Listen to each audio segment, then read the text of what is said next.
Hello everyone, this is Saiful Islam. Welcome to my another video. আজকে আমি আলোচনা করব can এবং could নিয়ে। The modal auxiliary verb can এবং could। ঠিক আছে? সো আজকে আমরা আলোচনা করব can এবং could এর ব্যবহার কোথায় কোথায় হয়। ঠিক আছে? সো আজকে দেখে আসি একটু যে প্রিভিয়াস আমার একটা ভিডিও আছে যেখানে আমি modal auxiliary verb কি এবং modal auxiliary verb কোথায় কোথায় ব্যবহার হয় এবং মডেল অক্সিলারি ভার্ব কেন ব্যবহার করা লাগে, স্ট্রাকচার, মডেল অক্সিলারি ভার্বের স্ট্রাকচার। ঠিক আছে? সো এই জিনিসগুলো জানার জন্য আমার ডেসক্রিপশনে দেওয়া লিংকে ক্লিক করে ভিডিওর লিংকে দেওয়া আছে। যদি এই বিষয়গুলো ক্লিয়ার হতে চান তাহলে ওই ভিডিওটা দেখে ক্লিয়ার হতে পারেন। ঠিক আছে? সো আমি একটু রিভিউ করে নিচ্ছি যে মডেল অক্সিলারি বা মডেল ভার্বটা কি। সো আমরা জানি মডেল ভার্ব হচ্ছে দুই ধরনের। ঠিক আছে? তো আমরা জানি ভার্বকে আমরা দুইটা ভাগে ভাগ করতে পারি। একটা হচ্ছে গিয়ে মেইন ভার্ব, ঠিক আছে, একটা হচ্ছে মেইন ভার্ব আর একটা হচ্ছে গিয়ে অক্সিলারি ভার্ব। ঠিক আছে? অক্সিলারি বা হেল্পিং ভার্ব। ঠিক আছে? অক্সিলারি বা হেল্পিং ভার্ব। অক্সিলারি ভার্ব আবার হচ্ছে দুই ধরনের হয়। একটা হচ্ছে গিয়ে প্রাইমারি অক্সিলারি ভার্ব আর একটা হচ্ছে গিয়ে মোডাল অক্সিলারি ভার্ব। ঠিক আছে? সো মোডাল অক্সিলারি ভার্ব হচ্ছে ওইখান থেকে আসছে। তো ভার্ব হচ্ছে গিয়ে দুই ধরনের, একটা হচ্ছে গিয়ে মেইন ভার্ব আর একটা হচ্ছে গিয়ে হেল্পিং ভার্ব। হেল্পিং ভার্বের মধ্যে মোডাল অক্সিলারি ভার্ব আছে। সো এই মোডাল অক্সিলারি ভার্বের কোনগুলোকে মোডাল অক্সিলারি ভার্ব বলে আমার আগের ভিডিওটা যদি দেখেন তাহলে সবাই ভালোভাবে বুঝতে পারবেন। সো যদি কোনো ডাউট থাকে যে মোডাল অক্সিলারি ভার্ব কোনগুলো বুঝতে পারছি না, সো ডিসক্রিপশনে দেওয়া লিংকে ক্লিক করে আপনি ওই ভিডিওটা দেখে নিয়ে তারপরে এই ভিডিওটা দেখতে পারেন, আরো উপকার হবে। ঠিক আছে? সো আজকে আলোচনা করব ক্যান এবং কুড নিয়ে। ঠিক আছে? সো আজকে আমরা এই দুইটা মডেল ভার্ব নিয়ে আলোচনা করব। সো ফার্স্ট অফ অল আমরা দেখব যে ক্যান কিভাবে ব্যবহার করা হয়, মানে ক্যান মডেলটা কিভাবে ব্যবহার করা হয়। সো ক্যান মডেলটা আসলে ব্যবহার করা হয়, তো আমরা এই তিনটা জিনিস আমরা ব্যবহার, মানে যখন দেখবো যে বাক্য গঠনের ক্ষেত্রে আমাদের এই তিনটা জিনিস দরকার, ক্ষমতা দরকার, অনুমতি নেওয়া দরকার এবং সম্ভাবনা দরকার, তখন আমরা এই ক্যানকে ইউজ করতে পারি, এই ক্যান ইউজ করব। সো এই ক্যান দিয়ে যদি আমরা এক্সাম্পল দেখি, সো এক্সাম্পল যদি আমরা দেখি, এখানে এক্সাম্পল আমরা হিসেবে দেখতে পারি অ্যাবিলিটির ক্ষেত্রে। ঠিক আছে? অ্যাবিলিটির ক্ষেত্রে আমরা দেখবো এক নম্বরে দেখতে পারি যে আমরা বলতে পারি আই ক্যান স্পিক ইংলিশ। ঠিক আছে? এখানে ক্যানটা হচ্ছে মডেল ভার্ব, এই হচ্ছে কি ক্যান। সো আরেকটা হচ্ছে দুই নম্বরে আমরা বলতে পারি যে I can speak English, I can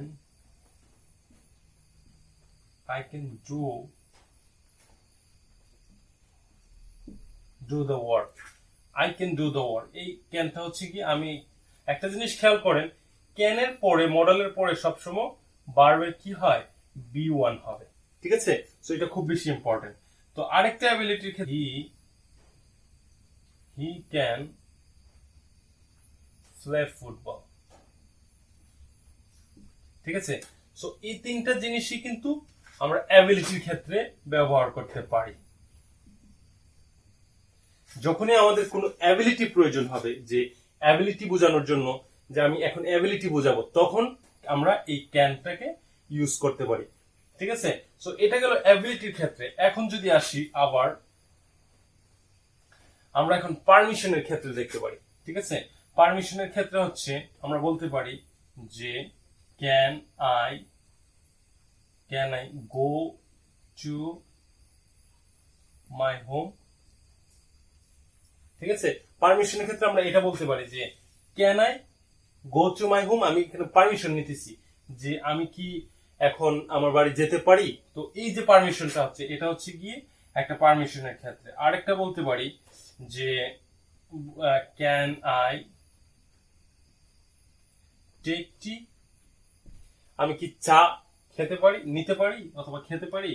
তারপরে 3 নাম্বার যদি আরেকটা এক্সাম্পল দেখি, এরকম বলতে পারি যে can I take a picture, ঠিক আছে, এরকম বলতে পারি যে ক্যান আই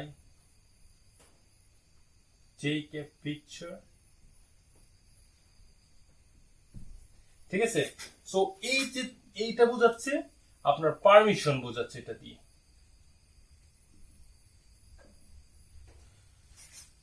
সো ক্যানটা হচ্ছে অ্যাবিলিটি, পারমিশন এবং প্রবাবিলিটির ক্ষেত্রে ব্যবহার করা হয়। সো আমরা যদি এখন প্রবাবিলিটির ক্ষেত্রে দেখি, সো প্রবাবিলিটির ক্ষেত্রে কি হতে পারে দেখেন, প্রবাবিলিটির ক্ষেত্রে হতে পারে যে ধরেন আমরা যদি একটা এক্সাম্পল দিই যে এরকম বলতে পারি যে it can be eaten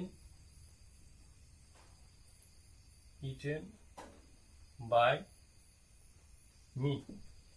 so এরকম হতে পারে যে it can be eaten by me. So এটা হচ্ছে কি সম্ভাবনা, এটা আমার দ্বারা খাওয়া যেতে পারে, মানে অর্থাৎ যে একটা সম্ভাবনা আছে, মোটামুটি সম্ভাবনা আছে। সো 2 নম্বরে যদি আমরা একটা দেখি যে ধরেন একটা রাস্তা সম্পর্কে আপনি বলতেছেন যে এটা হয়তোবা 110 কিলোমিটার হতে পারে, তো আমরা এটা এরকম বলতে পারি ইট ক্যান বি 10 কিলোমিটার, ঠিক আছে। সো এটা 10 কিলোমিটার হতে পারে, কিন্তু এটা সম্ভাবনা, ঠিক আছে। 3 নম্বরে যদি আমরা বলি তখন আমরা বলতে পারি যে car can be driven. So car can be driven, so গাড়িটা কি হতে পারে, গাড়িটা চালানো যেতে পারে, ঠিক আছে। সো এগুলা দিয়ে আসলে সম্ভাবনা বোঝাচ্ছে, এটা হচ্ছে কি প্রবাবিলিটি,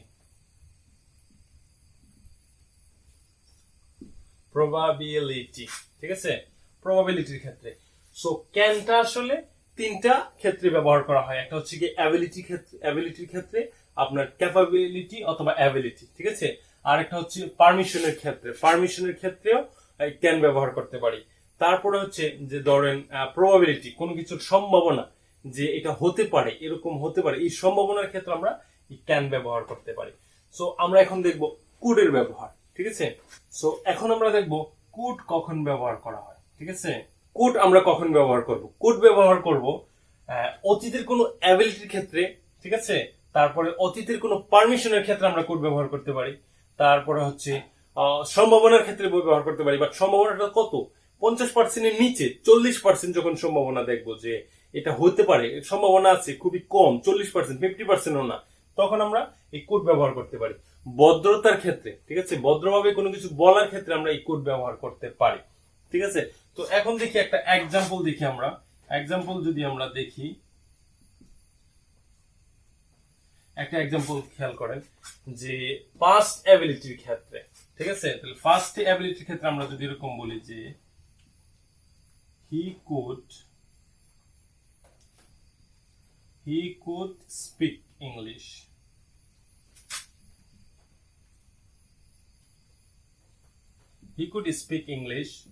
সে ইংলিশ বলতে পারতো when he was 5 years, ঠিক আছে। he could speak English, say English বলতে পারতো when he was 5 years, যখন তার বয়স 5 বছর ছিল। তাহলে কি বোঝাচ্ছে, অতীতের কোনো দক্ষতা, সে যখন তার 5 বছর বয়স ছিল তখনই সে ইংলিশ বলতে পারতো, ঠিক আছে। এটা হচ্ছে কি অতীতের দক্ষতার ক্ষেত্রে। সো আরেকটা যদি আমরা খেয়াল করি পাস্ট পারমিশন, অর্থাৎ অতীতের কোনো অনুমতির ক্ষেত্রে, ঠিক আছে, অতীতের কোনো অনুমতির ক্ষেত্রে। সো ফার্স্ট অতীতের কোনো অনুমতির ক্ষেত্রে যদি আমরা চিন্তা করি তাহলে আমরা এরকম বলতে পারি যে একটা যদি এরকম হয় যে he could go to school, সে স্কুলে যেতে পারতো, ঠিক আছে। সে যদি ইচ্ছে করতো তাহলে সে তখন স্কুলে যেতে পারতো, তার মানে কি তখন তার একটা পারমিশন ছিল, সে যদি ইচ্ছে করতো সে তখন স্কুলে যেতে পারতো। he could go to the school, সে স্কুলে যেতে পারতো, তখন তার কি সেটা একটা এটাকে দুইভাবে বোঝানো যাচ্ছে যে আগে একটা যদি তার কোনো একটা পারমিশন দরকার ছিল, সে বলে দিচ্ছে যে ওইটা যদি সে করতো তাহলে সে স্কুলে যেতে পারতো, ঠিক আছে, এরকম একটা পারমিশন। তারপরে সো প্রবাবিলিটির ক্ষেত্রে যদি আমরা এখন চিন্তা করি যে প্রবাবিলিটির ক্ষেত্রে ধরেন কি বলা যেতে পারে, প্রবাবিলিটির ক্ষেত্রে এই ক্ষেত্রে হতে পারে 40%, ঠিক আছে, সম্ভাবনাটা হবে 40%। তো এরকম বলতে পারি আমি যে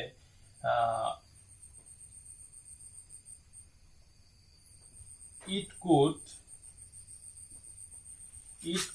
get hotter,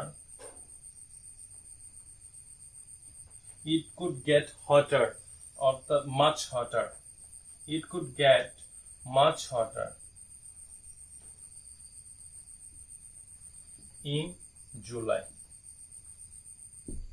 ঠিক আছে। it could get much hotter in July এটা দিয়ে বোঝাচ্ছে যে জুলাই মাসে গরম হতে পারতো কিন্তু হয় নাই, 40% সম্ভাবনা ছিল, ঠিক আছে। সো এটা হচ্ছে গিয়ে প্রবাবিলিটির ক্ষেত্রে।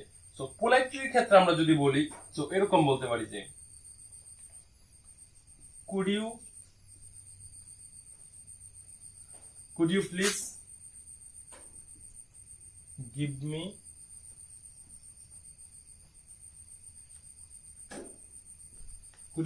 me your book, ঠিক আছে। সো এখানে পোলাইটলি যখন ভদ্রভাবে কারো কাছে কোনো কিছু চাবেন, ঠিক আছে, could you please give me your book, দয়া করে কি আপনার বইটা আমাকে দিতে পারবেন, ঠিক আছে। যখন কোনো কিছু ভদ্র, এটার আরো মিনিং হয় যে যদি আমরা বলতেছি যে এটা যদি অতীতের কোনো কিছু নির্দেশ করে, এটা দিয়ে আবার বর্তমানে পোলাইটলি ভদ্রভাবে কোনো কিছু চাওয়ার ক্ষেত্রেও এই কুড ব্যবহার করা যেতে পারে, ঠিক আছে। সো এই কুড এবং ক্যান এবং কুড এর ব্যবহার এই পর্যন্ত। সো আজকে এই পর্যন্ত ক্যান এবং কুড এর। সো আশা করি বুঝতে পেরেছেন যে ক্যান কখন ব্যবহার করবেন, কুড কখন ব্যবহার করবেন, ঠিক আছে। সো যারা আমার ভিডিওটি দেখছেন এবং এখন পর্যন্ত চ্যানেলটি সাবস্ক্রাইব করেন নাই, তাদেরকে সাবস্ক্রাইব করার জন্য অনুরোধ করছি, এবং সাবস্ক্রাইব করার পরে পাশে থাকা যে বেল আইকনটি আছে এটাতে একটা ক্লিক করে দিবেন, এবং ভিডিওটিতে লাইক দিতে বলবেন না। এবং নেক্সট ভিডিও দেখার জন্য আমন্ত্রণ জানাচ্ছি, কারণ নেক্সট ভিডিওতে আমি আলোচনা করব মে মাইট নিয়ে, ঠিক আছে। সো নেক্সট ভিডিও দেখার জন্য আমন্ত্রণ জানাচ্ছি, and see you again in the next video very soon. Till then, Allah Hafiz. Thank you. Bye bye.